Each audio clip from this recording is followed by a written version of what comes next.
Hello guys, ഞാനിന്നൊരു useful video ആയിട്ടാണ് വന്നിട്ടുള്ളത്. ഒത്തിരി വലിയ വീഡിയോ ആയിരിക്കില്ല, ചെറിയൊരു ഷോർട്ട് വീഡിയോ ആണ്. എന്തിനെ കുറിച്ചെന്ന് വെച്ചാൽ നമ്മളെ ബേബീസിന് യൂസ് ചെയ്യാൻ പോകുന്ന സോപ്പിനെ കുറിച്ച്. ഈ ഒരു വീഡിയോ എൻ്റെ ഓൺ എക്സ്പീരിയൻസിൽ ഞാൻ എടുത്ത വീഡിയോ ആണ്. എനിക്കും ഒരു 4 മന്ത് പ്രായമുള്ളൊരു ബേബിയുണ്ട്. സോ ചെറിയ ചെറിയ സ്കിൻ ഇഷ്യൂസ് ഉണ്ടായിരുന്നു. സോ ഞാൻ അതിനെങ്ങനെയാണ് റിക്കവർ ആയത്, ആൻഡ് എന്തൊക്കെയാണ് ഞാൻ പ്രോഡക്റ്റ്സ് യൂസ് ചെയ്തത്, ഏതൊക്കെ യൂസ് ചെയ്ത് എനിക്കത് തെറ്റ് എന്തൊക്കെയായിരുന്നു എൻ്റെ തെറ്റ് എന്നുള്ള കാര്യങ്ങളൊക്കെ അതിൽ ഞാൻ ഷെയർ ചെയ്യാമെന്ന് വിചാരിച്ചു. കാരണം ഇതുപോലത്തെ പ്രോബ്ലംസ് ഏതെങ്കിലും ഒരു കുഞ്ഞിനുണ്ടെങ്കിൽ അവരെ പാരൻസ് കാണുവാണെങ്കിൽ അവർക്ക് നന്നായിട്ട് ഹെൽപ്ഫുള്ളാകുമെന്ന് ഞാൻ വിചാരിച്ചു. മെയിൻ തിങ് എന്താണെന്ന് വെച്ചാൽ നമ്മുടെ കുഞ്ഞിൻ്റെ സ്കിൻ ഇങ്ങനെ കാണുമ്പോഴത്തേക്കും കാണാൻ വരുന്ന റിലേറ്റീവ്സൊക്കെ ഇതെന്താ ഇങ്ങനെ, എൻ്റെ കുഞ്ഞിനൊന്നുമില്ലായിരുന്നല്ലോ, അപ്പുറത്തെ വീട്ടിലെ കുഞ്ഞിനൊന്നുമില്ലല്ലോ എന്നൊക്കെ പറയുമ്പോൾ നമുക്ക് ഭയങ്കര ടെസ്റ്റാവും. ഒരു സ്ട്രെസ് എന്നുള്ള ഒരു ഇതിൽ അങ്ങ് ആയിപ്പോവും ചില സമയങ്ങളിലൊക്കെ. എന്നെപ്പോലെ ഈ കാര്യങ്ങളൊക്കെ ഫേസ് ചെയ്ത് ചില പാരൻസ് ഉണ്ടാകും എന്ന് ഞാൻ വിശ്വസിക്കുന്നു. സോ ആ പാരൻസിനുള്ളതാണ് ഈ വീഡിയോ. സിമ്പിൾ, ഒത്തിരി ഞാൻ നീട്ടുന്നില്ല. ഞാൻ ആദ്യം യൂസ് ചെയ്തുകൊണ്ടിരുന്നത് ഫസ്റ്റ് 7th ഡേയിൽ വീട്ടിൽ കൊണ്ടുവന്ന് ഞാൻ യൂസ് ചെയ്ത ഒലീവ് ഓയിലാണ്. അത് ഞാൻ ചെയ്ത ആദ്യത്തെ മിസ്റ്റേക്കായിരുന്നു. ഒലിവ് ഓയിൽ യൂസ് ചെയ്തു, കുറേ ദിവസം യൂസ് ചെയ്തു, ഒരു 28 വരെ യൂസ് ചെയ്തതിന് ശേഷം അവരെ സ്കിൻ്റെ കളർ ഡാർക്ക് ആവാൻ തുടങ്ങി. അപ്പോൾ എന്നോട് എല്ലാവരും ചോദിക്കാൻ തുടങ്ങി ഏത് ഓയിലാണ് യൂസ് ചെയ്യുന്നത്. ഒലിവ് ഓയിലെന്ന് ഞാൻ പറഞ്ഞു, തെറ്റാണെന്ന് പറഞ്ഞപ്പോൾ ഞാൻ മാറ്റി. അത് കഴിഞ്ഞിട്ട് ഞാൻ യൂസ് ചെയ്തത് ഹിമാലയയുടെ മസാജിങ് ഓയിലായിരുന്നു.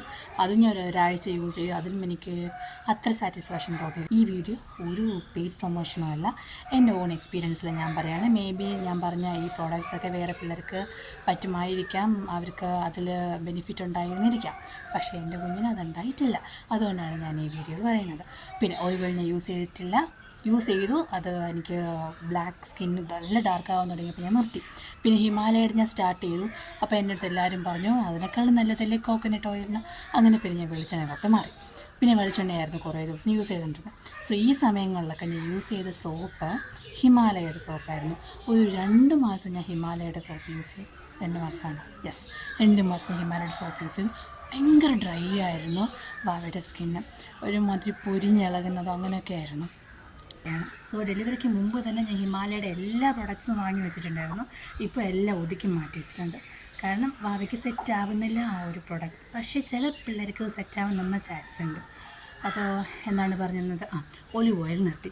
അത് കഴിഞ്ഞിട്ട് ഹിമാലയയുടെ സ്റ്റാർട്ട് ചെയ്ത് 1 വീക്കിൽ അത് ഞാൻ നിർത്തി. സോ ഇപ്പം ഞാൻ യൂസ് ചെയ്യുന്നത് കോക്കനട്ട് ഓയിലാണ്. സോ ഏറ്റവും ബെസ്റ്റ് കോക്കനട്ട് ഓയിൽ തന്നെയാണ്. പിന്നെ നല്ലൊരു സോപ്പ് തേടി വന്നപ്പോഴത്തേക്കും സബാമേഡ് കണ്ടു. സോ സത്യം പറഞ്ഞാൽ സബാമേഡ് നല്ലൊരു സോപ്പാണ്, നിങ്ങൾക്കത് യൂസ് ചെയ്യാം. ഞാൻ ഈ സ്കിന്നിൻ്റെ ആഫ്റ്ററും ബിഫോറും പിക്ചേഴ്സ് ഇതിൽ അപ്ലോഡ് ചെയ്യാം. നിങ്ങൾക്ക് കാണുമ്പോൾ മനസ്സിലാവും അതിൻ്റെ ഡിഫറൻസ്. ഫസ്റ്റൊക്കെ ഭയങ്കര ഡാർക്കായിരുന്നു, ഇപ്പോൾ ആ ഡാർക്ക്നെസ്സൊക്കെ മാറി. ഒരുപാട് മാറിയിട്ടില്ലെങ്കിലും ചെറുതായിട്ട് കളേഴ്സ് വച്ചിട്ടുണ്ട്. അപ്പോൾ നിങ്ങൾക്ക് വന്നിട്ട് ബെസ്റ്റ് ചോയ്സ് സബാമേഡാണെന്ന് ഞാൻ പറയും. ട്രൈ ചെയ്ത് നോക്കാം. സോ അത്രയേ ഉള്ളൂ വീഡിയോ ഇഷ്ടപ്പെട്ടാൽ ലൈക്കും ഷെയറും സബ്സ്ക്രൈബ് ചെയ്യുക. സോ അടുത്ത വീഡിയോയിൽ കാണാം. ബൈ.